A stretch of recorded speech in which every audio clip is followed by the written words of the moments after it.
За 5 месяцев текущего года показатели собираемости за потребляемую электроэнергию в процентном соотношении стали меньше, но в денежном возросли за счет повышения тарифов.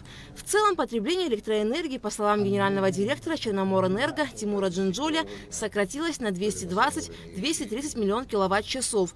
Такие показатели стали возможны благодаря установленным приборам учета, погодным условиям и борьбе с майнингом криптовалют. Всего установлено порядка 10,5 тысяч счетчиков. Правительство профинансировало приобретение еще 12,5 тысяч приборов учета. Часть из них уже пришла и распределена по районам. До конца года их должны установить. Та программа по установке приборов учета, которая заложена на сегодня, активно продолжается.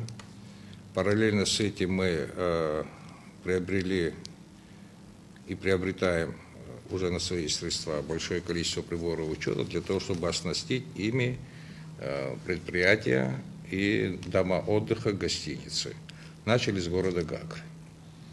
На сегодняшний день нами установлено порядка 200 приборов учета. Эта работа проделана дней за 20, наверное. Это большие серьезные объекты, которые потребляют приличное количество киловатт-часов. Уже 4 миллиона киловатт-часов прошло через эти новые счетчики. По тарифу сегодняшнему это 8 миллионов рублей. Это практически все объекты, которые до этого платили как бы по установленной мощности. Там недоплачивали реально большие суммы. Сегодня весь их расход взять под контроль. Сейчас в конец месяца мы начали им выписывать счета. Финансовый итог этой работы мы можем сказать после 5 числа. Премьер-министр Александр Анклав особо обратил внимание на вопрос собираемости платежей за потребленную электроэнергию в Гагарском, Гудаутском и Сухумском районах, подчеркнув, что цифры собираемости неутешительны.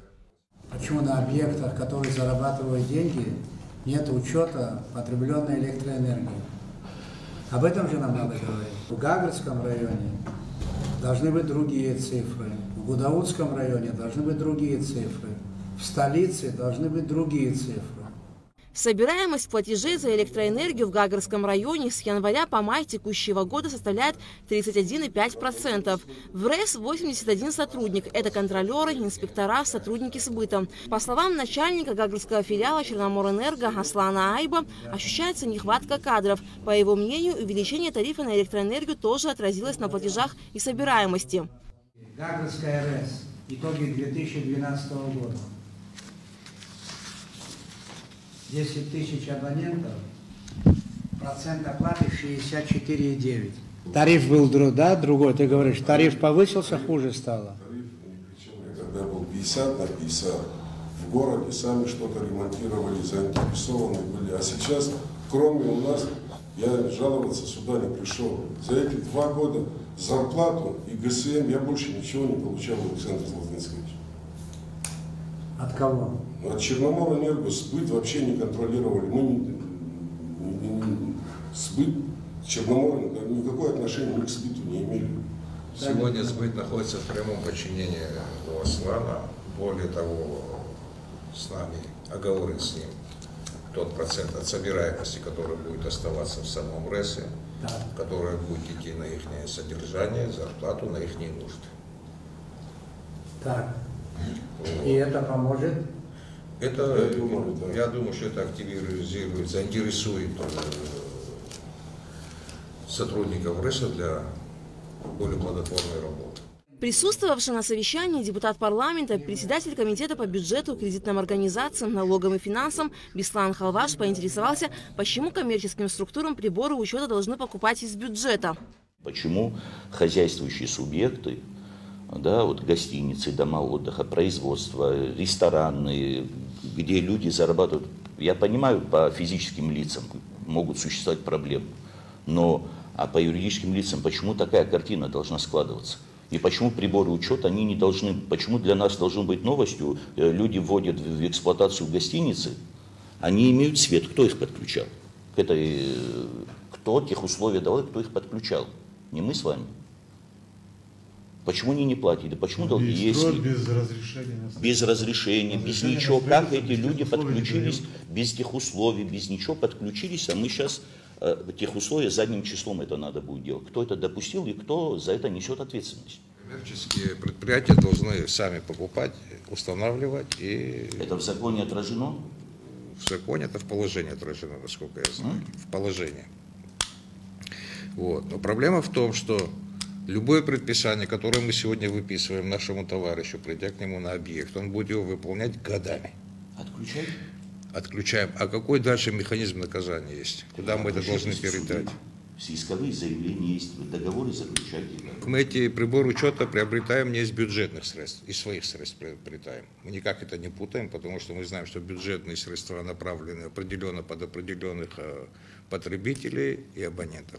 Эти деньги мы из своих средств Черноморэнерго, заработанных, мы решили это делать. Почему, тоже скажу. Потому что нам нужны приборы учета определенного типа, которые передают нам информацию в сухом, прямо на головной наш сервер, где происходит автоматическое, без участия контролера, человека, и все, программа сама уже начисляет и выдает в конце месяца готовый счет абоненту. Я вас уверяю, что мы теряем намного больше, чем стоимость этого счетчика. Потому что среднее арифметическое показание счетчика 20 тысяч киловатт в месяц показал по потреблению на сегодняшний день то, что мы установили. 20 тысяч киловатт – это 40 тысяч рублей на сегодняшний день. Введение объектов в эксплуатацию и их функционирование без приборов учета электроэнергии недопустимо, отметил Александр Анкваб. Премьер-министр поручил взять этот вопрос на особый контроль. Опять буду говорить банальные вещи. Хочу спросить, у вас на всех мойках приборы учета? Во всех опацхах приборы учета? Во всех кафе, ресторанах, гостиницах, мини-гостиницах? Везде приборы учета. Тимур Иванович, поезжайте, возьмите весь свой коллектив и проверьте один день, любой район. Других источников для поддержания ветхой энергосети у нас нет. Инвестиций мы не хотим, чтобы пришли в электроэнергетику. Тогда давайте сами пытаться что-то делать. О ситуации с собираемостью и борьбой с незаконными подключениями к электросетям в районах отчитались начальники районных филиалов Черноморэнерго. Показатели по собираемости во всех районах низкие. Тимур Джинджулия заверил, что для улучшения ситуации будет сделано все необходимое. Будем и вынуждены работать, потому что не оплачивать за электроэнергию не получится. Это один из главных и основных ресурсов у нас сегодня в Абхазии, к которому надо относиться бережно. Все дело для того, чтобы электроэнергия экономилась. Все дело для того, чтобы высвобождались мощности и чтобы могло работать какое-то у нас производство, предприятие, дома отдыха. Мы должны идти по этому пути, другого выхода нет. В завершении совещания Александр Анкваб поручил усилить работу Черноморэнерго и районных РЭС по выявлению незаконных подключений к электросетям, увеличить собираемость платежей за электричество и в случае необходимости применять меры административного воздействия на неплательщиков. Алька Тапш, Алексей Агухава, Абхазское телевидение.